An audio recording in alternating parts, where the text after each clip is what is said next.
नमस्कार दोस्तों, स्वागत है आपका आज के मुख्य समाचार में, जिसमें सबसे पहली बड़ी खबर में जिक्र होगा बिहार के विधानसभा चुनाव का, जहां पर दुष्यंत कुमार की कविता के साथ दहाड़े कन्हैया कुमार और किया चुनावी प्रचार का आगाज और नीतीश कुमार को बता दिया है भाजपा का स्टेपनी। इसी के साथ दूसरी बड़ी खबर में आपको बताएंगे कि बिहार विधानसभा चुनाव ने एनडीए में एक और दरार डाल दी। हाँ दोस्तों, एनडीए में एक और बड़ी फूट की खबर सामने आ रही है और इस फूट का असर नतीजों के बाद सामने आएगा। बेहद खतरनाक स्थिति एनडीए के लिए, और नतीजों के बाद भी क्या एनडीए की सरकार बनेगी, ये इस वक्त की बेहद बड़ी खबर है। और तीसरी बड़ी खबर में जिक्र होगा कि तेजस्वी यादव का बीजेपी पर पलटवार। पहले बताएं कि सीएम का चेहरा है कौन। नीतीश ने तो हाथ खड़े कर दिए। जी हां दोस्तों, यहां पर बिहार के चेहरे, जो सीएम का चेहरा एनडीए की तरफ से होगा वो कौन होगा, इस पर भी अब सवाल उठा दिया है तेजस्वी यादव ने और कहा है कि नीतीश कुमार ने तो हाथ खड़े कर दिए, ऐसे में भाजपा और एनडीए की तरफ से कौन है बिहार के मुख्यमंत्री का चेहरा। तो दोस्तों, हर एक खबर की गहराई में आपको ले जाएंगे, लेकिन उससे पहले अगर आपको भी ऐसा लगता है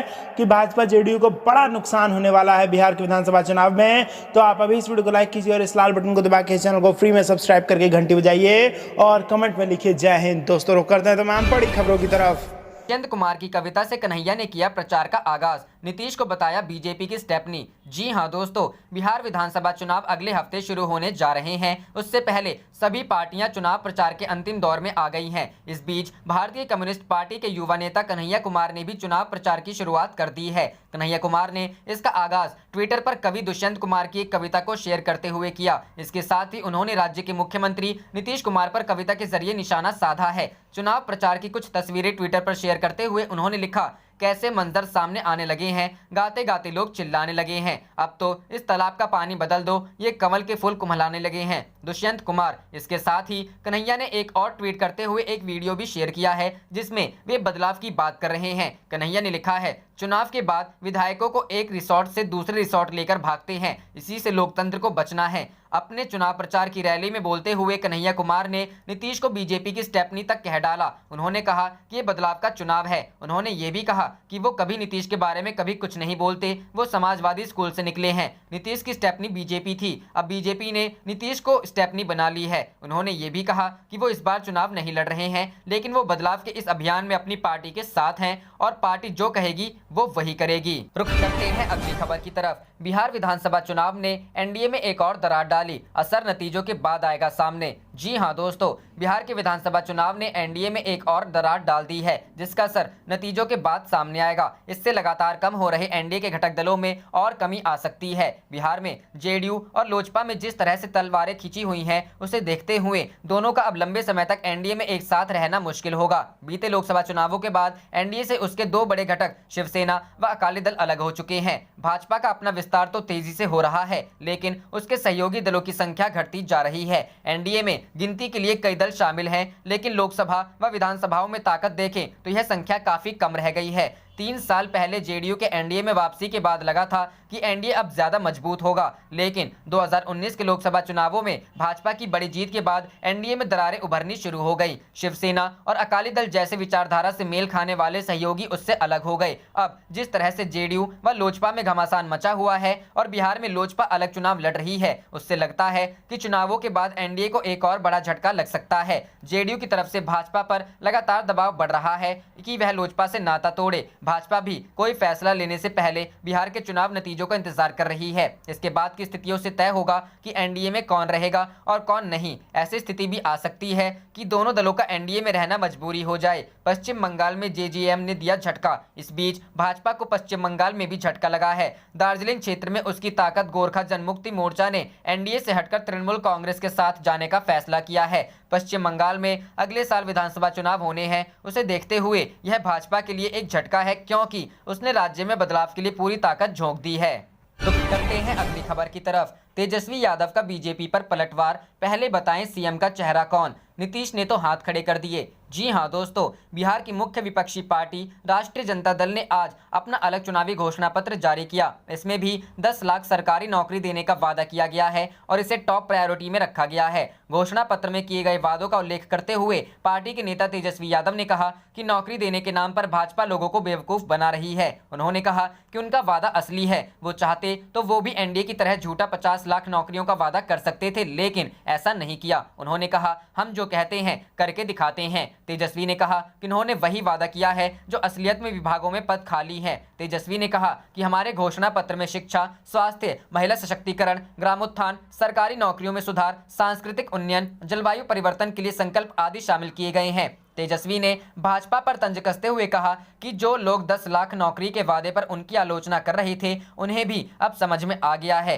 तेजस्वी ने कहा कि मौजूदा समय में 4.5 लाख पद शिक्षा विभाग में खाली पड़े हैं। इनके अलावा चिकित्सा और पुलिस विभाग में भी पद खाली हैं। तेजस्वी ने कहा कि वो भाजपा की तरह कचरा साफ करने और पकौड़ा तलने वाला रोजगार की बात नहीं कर रहे, बल्कि सरकारी नौकरी देने की बात कर रहे हैं। तेजस्वी ने पूछा कि भाजपा बताए कि उनका मुख्यमंत्री पद का चेहरा कौन है। नीतीश जी ने तो पहले ही 10 लाख नौकरियों पर हाथ खड़े कर दिए, अब भाजपा कैसे 19 लाख नौकरियां देंगी। उन्होंने कहा कि लोगों को धोखा ना दे बीजेपी। तेजस्वी ने कहा कि उनकी सरकार संविदा कर्मियों का मानदेय दोगुना करेगी। इस मौके पर पार्टी प्रवक्ता मनोज झा ने कहा कि अगर उनकी पार्टी की सरकार बनी तो शिक्षा का बजट बढ़ाकर 22% कर देंगे। उन्होंने कहा कि गांव और शहरों के बीच सुविधाओं का फर्क खत्म किया जाएगा। झा ने कंप्यूटर शिक्षा को बढ़ावा देने और संविदा पर नौकरी नहीं करने का भी वादा किया है।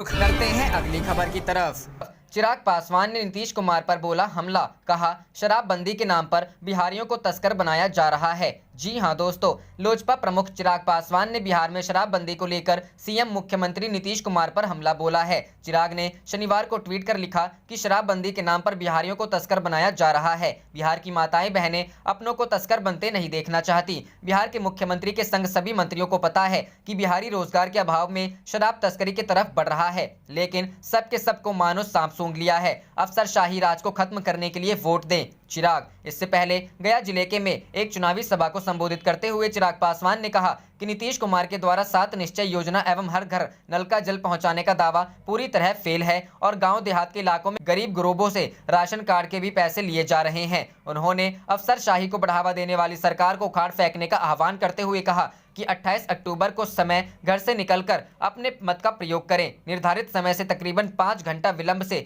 सड़क मार्ग से आए चिराग ने 12 चट्टी से पार्टी प्रत्याशी रेणुका देवी को मत देने की अपील की। चिराग के विलंब से आने के कारण दूर दराज के इलाके से आए लोग वापस अपने घरों को चले गए। सभा को पार्टी प्रत्याशी रेणुका देवी सहित कई लोगों ने संबोधित किया।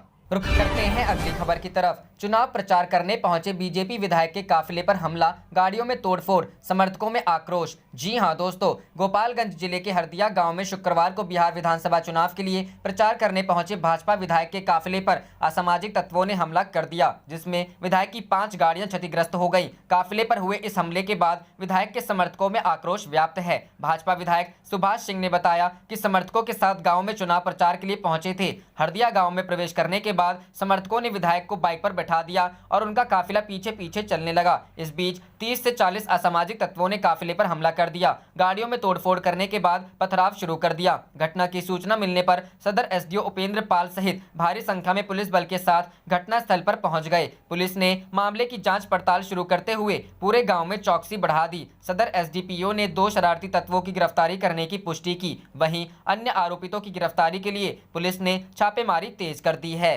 रुख करते हैं अगली खबर की तरफ। पीएम मोदी के कारण तेजस्वी के हेलीकॉप्टर को नहीं मिली लैंडिंग की अनुमति, भड़के आरजेडी नेता ने दागे कई सवाल। जी हां दोस्तों, प्रधानमंत्री नरेंद्र मोदी की गया में सभा होने के कारण राजद नेता और नेता प्रतिपक्ष तेजस्वी यादव को शहरी क्षेत्र में हेलीकॉप्टर उतारने की अनुमति प्रशासन ने नहीं दी। सुरक्षा कारणों से प्रशासन की ओर से अनुमति नहीं देने की बात कही जा रही है। शहरी क्षेत्र में हेलीकॉप्टर उतारने की अनुमति नहीं मिलने के बाद तेजस्वी का हेलीकॉप्टर शहर से दूर बेलागंज में उतरा। तेजस्वी की बेलागंज और टिकारी में आज सभाएं आयोजित थी। डीएम अभिषेक सिंह ने बताया कि हरिदास सेमिनरी से गांधी मैदान की दूरी आधा किलोमीटर से भी कम है। एयरपोर्ट पर हेलीकॉप्टर के लैंड करने के लिए सभी को अनुमति दी जा रही है। प्रस्तावित कार्यक्रम के अनुसार तेजस्वी यादव के हेलीकॉप्टर को गया के हरिदास सेमिनरी स्कूल में लैंड करना था। सुबह करीब 9 बजे गया के टाउन हॉल में कार्यक्रम प्रस्तावित था। वह नगर विधानसभा क्षेत्र से कांग्रेस के टिकट पर चुनाव लड़ रहे डिप्टी मेयर अखौरी ओंकार नाथा उर्फ मोहन श्रीवास्तव के लिए सभा करने वाले थे। टिकारी विधानसभा क्षेत्र क्षेत्र के कोंच के धरहरा और बेलागंज विधानसभा क्षेत्र के चांकंद के बालीपर इलाके में आयोजित चुनावी सभा को संबोधित किया। यहां से तेजस्वी यादव नवादा के हिसुआ के लिए रवाना हो गए हैं। बेलागंज जाने से पूर्व तेजस्वी ने पत्रकारों से बात करते हुए प्रधानमंत्री नरेंद्र मोदी पर जमकर निशाना साधा। उन्होंने पीएम मोदी से एक के बाद एक कई सवाल किए। राजद नेता तेजस्वी यादव ने पूछा कि नीति आयोग की रिपोर्ट में बिहार को फिसड्डी क्यों बताया गया है, जबकि मोदी जी कह रहे हैं कि बिहार का विकास हुआ है। तेजस्वी यादव ने कोरोना वैक्सीन मामले में भी भाजपा को आड़े हाथों लिया और पूछा है कि क्या बंगाल के लोगों को कोरोना वैक्सीन नहीं दिया जाएगा, क्या वो सिर्फ बिहार के लोगों के लिए फ्री होगा। वैक्सीन भाजपा का थोड़े है जो चुनाव में इनकी घोषणा की जा रही है। तेजस्वी ने कहा कि प्रधानमंत्री बिहार आए हैं तो उनका हम सब स्वागत करते हैं। हम आशा करते हैं प्रधानमंत्री जरूर बताएंगे कि 15 साल के राजग शासन के बावजूद बिहार आज सबसे फिसड्डी राज्य क्यों है। नीतीश कुमार 15 साल से मुख्यमंत्री रहे हैं, लेकिन उन्होंने बिहार के लिए क्या किया। तेजस्वी ने कहा कि बिहार की जनता यह भी जानना चाहती है कि प्रधानमंत्री बिहार को विशेष राज्य का दर्जा और पैकेज के बारे में क्या कहेंगे। तेजस्वी यादव ने रोजगार के सवाल पर सवाल करते हुए कहा कि भाजपा 19 लाख रोजगार की बात कर रही है, लेकिन हम तो 10 लाख सरकारी नौकरी की बात कर रहे हैं। भाजपा के लिए रोजगार का मतलब जूता साफ करना, नाला साफ करना हुआ और पकौड़े तलना भी होता है। आप देख रहे थे आपका अपना चैनल जय हिंद जय भारत।